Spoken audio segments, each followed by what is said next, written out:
पाकिस्तान जब फॉर्म हुआ तो उन्होंने अपने कानून में लिखा the Federal Islamic Republic of Pakistan, the Federal Islamic Republic of Pakistan.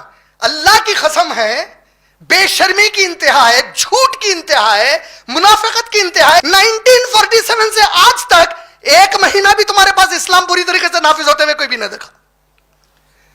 तुम्हारे पास तो ब्रोथेल्स, गंदे धंधा करने वाली के औरतों के अड्डे हैं। तुम तो हमारे बॉलीवुड के फैन हो, नाच और गाना मरते हो इंडिया की बॉलीवुड के ऊपर। तुम रणबीर कपूर। अच्छा, उसकी कोई खास वजह? ही सो हैंडसम, बहुत प्यारा है वो, बहुत हॉट है। मैं ऐसे बताऊंगी कि मैं तुम्हारी बचपन से फैन हूँ। Dance amazing, dance, songs, drama, energy.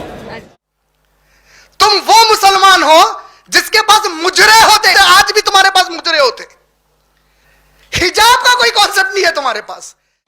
जी नाज़रीन, हमारे साथ मौजूद है इस टाइम सिंगिंग कंपटीशन के विनर। आए हम उनसे एक गाना सुनते हैं। अस्सलाम वालेकुम। जी, हमें पता चला है कि आपने सिंगिंग कंपटीशन विन किया है। जी जी बिल्कुल, आपने सही सुना। कौन सी इस्लामिक कंट्री है तुम? नाम इस्लामिक रखे, नतीजा आज यहां के मजलूम मुसलमानों पे जुल्म हो रहा है उसकी वजह से। मुसलमान तो इस देश के अंदर रहना नहीं चाहिए। उन्होंने जनसंख्या के आधार पर देश का बंटवारा कर लिया, तो फिर यहां इस देश के अंदर रहने की क्या आवश्यकता थी?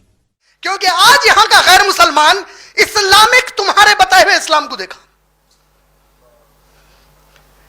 अफगानिस्तान 1931 में कॉन्स्टिट्यूशन बना उनका। 1931 में अफगानिस्तान अपने कॉन्स्टिट्यूशन में लिखता है हमारे यहां हनफी शरीयत चलेगी। अल्लाह अकबर, ये कौन सी शरीयत लाए रे भाई? हम तो मोहम्मद रसूलुल्लाह की शरीयत से वाकिफ है। इसके बाद तो सिद्दीकी शरीयत, फारूकी शरीयत, गनी उस्मानी शरीयत, अली की शरीयत रजी अल्लाह ताला अन्हुम अजमईन की, इनकी जब शरीयत नहीं आई तो ये हनफी शरीयत, अबू हनीफा रहमतुल्लाह अलैह अपनी जिंदगी में कभी कोई हनफी शरीयत नहीं लाए थे। तुम अपना कानून बनाए हनफी शरीयत वाला 1931 में, उसको चेंज करे। 1964 में बोले नहीं हनफी शरीयत नहीं, हमारे कवानीन में हनफी मसलक चलेगा बोले। फिर 1977 में फाइनली बोले इस्लाम हमारा स्टेट रिलीजन है बोले। और उसके बाद आप सब जानते कि 77 के कुछ दिनों के बाद रशिया कब्जा करा, लड़ाई हुई, और बाकी का तो आप लोगों को तकरीबन मालूम ही है। बांग्लादेश, बताया आप लोगों को कि बांग्लादेश और पाकिस्तान एक साथ अलग हुए 47 में। उसके बाद हुआ यह कि पाकिस्तानी और बांग्लादेशी अवाम में पॉपुलेशन बांग्लादेश में ज्यादा थी मुसलमानों की। इलेक्शंस जब हुए तो बांग्लादेश की पॉलिटिकल पार्टीज इलेक्शन जीत के इम्कानात हो गए थे कि बांग्लादेश का आदमी प्राइम मिनिस्टर ऑफ पाकिस्तान बन जाए, और वो लोगों को हजम नहीं हुआ। इम्कानात ये थे कि उर्दू नेशनल लैंग्वेज बाकी ना रहे क्योंकि पॉपुलेशन बांग्लादेश की ज्यादा थी, वो हजम नहीं हुआ। नतीजा ये हुआ कि यूनाइटेड नेशंस की रिपोर्ट के हिसाब से 1970 और 71 में लगभग 70,000 से ज्यादा मुसलमान औरतों का रेप की पाकिस्तान की आर्मी मुसलमानों के साथ कर रही है। अब यहां तो सुन्नी और शिया वाला भी झगड़ा नहीं है। और बिल आखिर 1971 में बांग्लादेश को आजादी मिल गई, लाखों का कत्ल हुआ उस वक्त, बांग्लादेश आजाद हो गया। बांग्लादेश आजाद होने के बाद बताया जाता कि 1977 में जिया उर रहमान जो बांग्लादेश के प्रेसिडेंट या प्राइम प्रेसिडेंट थे, उन्होंने वर्ड सेक्युलर बांग्लादेश के कॉन्स्टिट्यूशन से निकाल दिया।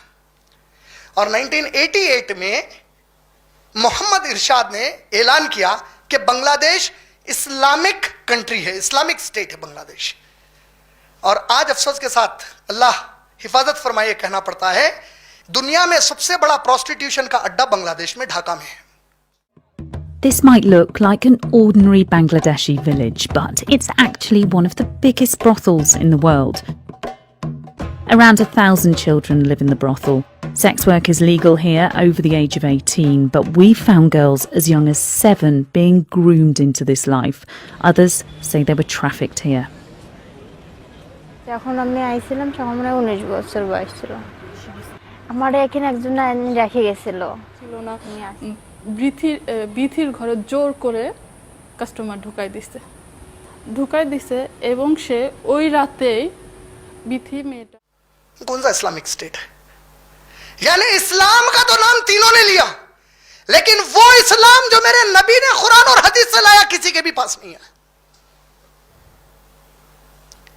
जो हिंदुस्तानी लोग देखे इस्लाम तो ये वाला और ये वाला इस्लाम देखे। अब जो आम आवाम है उनके लिए तो यही इस्लाम था। अब जो इसमें से जानकारी रखने वाले थे उनके लिए तो ये मौका था इन चीजों का फायदा उठाने का।